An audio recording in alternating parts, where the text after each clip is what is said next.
Inanunsyo ng Philippine National Police na mahigit 3,100 na mga pulis ang tinanggal sa serbisyo nitong nakaraang 2025 dahil sa iba't ibang kaso. Abot naman sa higit 4,000 na mga administrative cases na kinasasangkutan ng 6,500 mga pulis ang naresolba.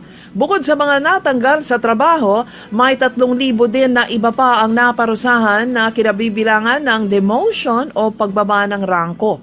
Sinabi ni PNP Chief Lieutenant General Jose Melencio Natates Jr. na ang disiplina ay kanyang prioridad dahil hindi epektibo ang police works kung ang law enforcer ay mga law offender.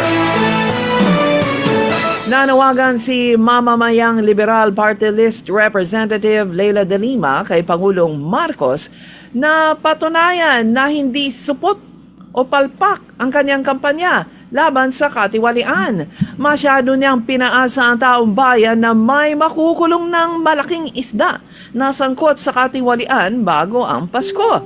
Pero walang nangyari, walang nakulong at ang malalaking isda ay hayahay kaayo.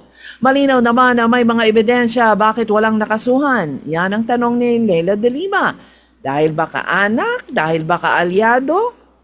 Ayon pa kay de Lima, pag ganyan, nang ganyan, ang Pangulo para siyang substandard na paputok.